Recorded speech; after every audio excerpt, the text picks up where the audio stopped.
నమస్తే. హిడ్మా ఎన్కౌంటర్ పై చాలా అనుమానాలు రేకెత్తుతున్నాయి. దేశవ్యాప్తంగా ఇప్పుడు ఇదే చర్చ నడుస్తుంది. దాదాపు ఈ నెల 18న ఎన్కౌంటర్ జరిగింది. అప్పటి నుంచి ఇప్పటి వరకు కూడా చాలా అనుమానాలు వస్తున్నాయి. ఎన్నో వార్తలు గుప్పుమంటున్నాయి. అంటే వాస్తవంగా కూడా ఈ నెల 15న హిడ్మా విజయవాడ వచ్చిండు ట్రీట్మెంట్ కోసం హాస్పిటల్కి అనేది ప్రధానమైన వార్త.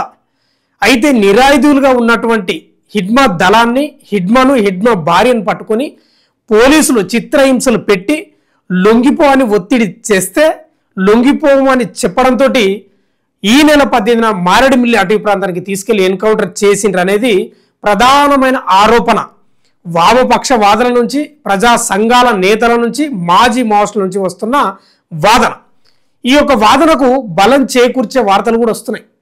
అసలు ఇది 100% బూటకపు ఎన్కౌంటర్ అని రకరకాల వార్తలు వస్తున్నాయి. ఎందుకంటే ఈ మధ్య కాలంలో ఒక 2 రోజుల క్రితమే ఢిల్లీ ఇండియా గేట్ దగ్గర కూడా యువకులు పెద్ద ఎత్తున ధర్నా చేసిండ్రు. ప్లకార్డులు ప్రదర్శించి హిడ్మా ఫోటో పెట్టి ఏకంగా ధర్నాలు రాస్తారోకలు చేసిన పరిస్థితి కనిపించింది. ఢిల్లీ కాలుష్యం మీద వాళ్ళు పోరాడుతూ హిడ్మాకు జై కొడుతూ లాల్ సలాం అంటూ అమర్ హై అంటూ రకరకాల నినాదాలు చేసిండ్రు. అసలు పచ్చదనాన్ని కాపాడాలంటే హిడ్మా లాంటి వ్యక్తి ఉండాలి. అసలు హిడ్మాను బూటకపు ఎన్కౌంటర్లో చంపేశారు తప్ప నిజాయితీగా సహజంగా ఎన్కౌంటర్ చేయలేదనేది వాళ్ళ వాదన. చాలామంది ప్రజా సంఘాల మాజీ మావోయిస్టుల వాదన కూడా అదే. ఏదేమైనా హిడ్మా యొక్క వార్త ఇంకా నానుతూనే ఉంది. ఆ వేడి మాత్రం ఇంకా చల్లారలేదు. అయితే చాలా మటుకు ఈ మధ్య కాలంలో లోయర్ ట్యాంక్ బండ్లో వామపక్షవాదులు, ప్రజా సంఘాల నేతలు, మానవతావాదులు చాలా మంది ధర్నా నిర్వహించిన నిరసన కార్యక్రమం కూడా చేశారు. ఇది 100% బూటకం ఎన్కౌంటరే. మీకు దమ్ముంటే చర్చలకు పిలిచండి, మీ దగ్గర రాజ్యం ఉంది కదా, ఆయుధాలు ఉన్నాయి కదా అని అడ్డగోలుగా వాళ్ళ మీద బూటకపు ఎన్కౌంటర్ పేర్లతో వాళ్ళని చంపడం కాదు కదా. నిజంగా మీకు చిత్తశుద్ధి ఉంటే, ఈ భారతదేశ ప్రజలపై చిత్తశుద్ధి ఉంటే చర్చలు జరపమని వాళ్ళు కూడా నిరసన వ్యక్తం చేశారు. అంటే చాలా వార్తలు కూడా వచ్చినాయి.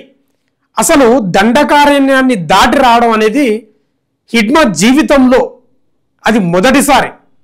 కేవలం హత్య చేయబడ్డాడు, క్రూరంగా పట్టుకొని చంపారు తప్ప నిరాయుధులుగా వాళ్ళ చేతుల ఆయుధాలను గుంజుకొని మారేడుమిల్లి అటవీ ప్రాంతాన్ని తీసుకుపోయి పిట్టల్ని కాల్చినట్టు కాల్చి చంపినరు అనేది ప్రధానంగా వస్తున్న బలమైన వాదనలు కూడా ఉన్నాయి. మనకు ఒకటి వార్త కూడా వచ్చింది. అంటే హిడ్మాది బూటకపు ఎన్కౌంటర్ సహజమైన ఎన్కౌంటర్ కాదు, అసహజమైన ఎన్కౌంటర్. చాలా అనుమానాలు ఉన్నాయి. ఎవరైనా చట్టాన్ని చేతులకు తీసుకోవద్దు. అసలు ఎవరైనా తీసుకోవద్దు. ఎట్లా తీసుకుంటారు మీరు చట్టాన్ని చేతిలోకి అనేది ప్రధానంగా మనకు ఒక వార్త కూడా కనిపిస్తుంది. హిడ్మా ఎన్కౌంటర్పై అనుమానాలు, సమగ్ర దర్యాప్తు జరిపించండి, నిజాలేంటో ప్రజలకు తెలియాలి. ఎన్హెచ్ఆర్సీకి న్యాయవాది ఫిర్యాదు చేసిండు. ఇది 100% బూటకం ఎన్కౌంటరే, ప్రజలకు తెలియాలి, ఎంతో మందికి తెలవాలి, లక్షల మెదళ్లకు ఈ వార్త తెలవాలి, భారతదేశ వ్యాప్తంగా కోట్ల మంది ఇది 100% బూటకం ఎన్కౌంటర్ అని వాళ్ళు అనుమానం వ్యక్తం చేస్తున్నారు అనేది ప్రధానంగా వస్తున్న వాదనలో భాగంగా ఒక న్యాయవాది ఎన్హెచ్ఆర్సీకి ఫిర్యాదు చేసినట్ట. ఒకసారి ఇంకా పూర్తి స్థాయిలో చదువుదాం వార్త. ఈ నెల 18వ తేదీన ఏపీలోని మారేడుమిల్లి అటవీ ప్రాంతంలో మావోయిస్ట్ అగ్రనేతల ఒకరైన హిడ్మా ఎన్కౌంటర్లో మరణించిన విషయం తెలిసిందే. అతడి మృతిపై అనుమానం వ్యక్తం చేస్తూ న్యాయవాది కె విజయ్ కిరణ్ జాతీయ మానవ హక్కుల కమిషన్ ఆశ్రయించినట. హిడ్మా ఎన్కౌంటర్పై సమగ్ర దర్యాప్తు జరిపించాలని ఆయన కోరారు. హిడ్మా ఎన్కౌంటర్పై నమోదైన ఎఫ్ఐఆర్ నెంబర్లు ఒకసారి మనం చూస్తే 52/2025, 53/2025లలో అనుమానాస్పద అంశాలున్నట్లు విజయ్ ఆరోపించారు. మానవ హక్కుల కమిషన్ గైడ్లైన్స్ ప్రకారం ఎన్కౌంటర్లో ఉన్న పోలీసులపై ఎఫ్ఐఆర్ నమోదు కాలేదన్నారు. ఈ ఎన్కౌంటర్పై నిజాలేంటో ప్రజలకు తెలియాల్సిన అవసరం ఉందన్నారు. హిడ్మా ఎన్కౌంటర్పై పూర్తి సమాచారం, అందుకు సంబంధించిన సాక్ష్యాలను ప్రజలకు వివరించాలని, ఒకవేళ అది ఫేక్ అయితే ప్రభుత్వం చేసిన అతిపెద్ద తప్పిదం అవుతుందన్నారు. మావోయిస్టులైనా పోలీసులైనా చట్టాన్ని చేతుల్లోకి తీసుకోవడం నేరమేనని అన్నారు.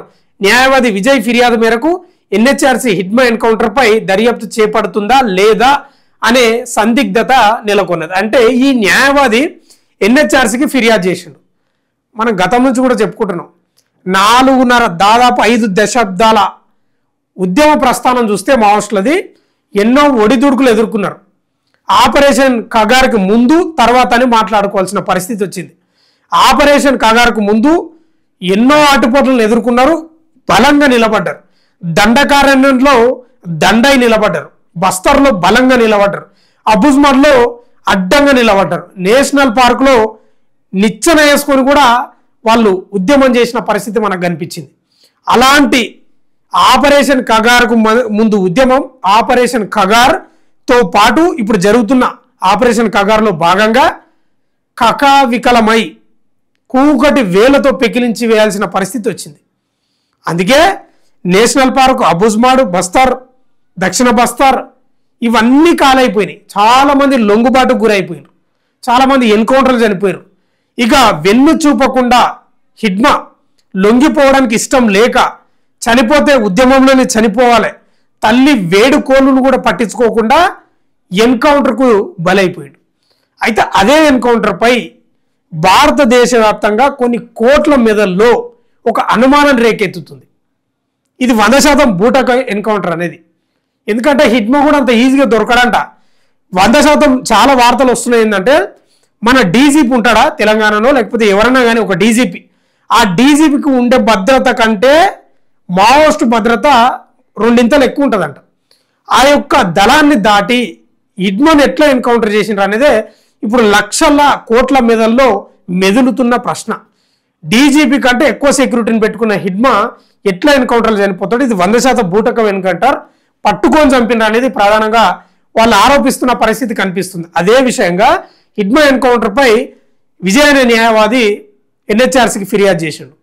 మరిగా న్యాయవాది చేసిన ఆ ఫిర్యాదు తోటి ఎన్హెచ్ఆర్సీ తీసుకొని విచారణ కొనసాగిస్తుందా లేదా తెలియదు. కానీ మొత్తం మీద అయితే ఒక వార్త అయితే బలంగా వచ్చినట్లు మనకు కనిపిస్తూ ఉంది.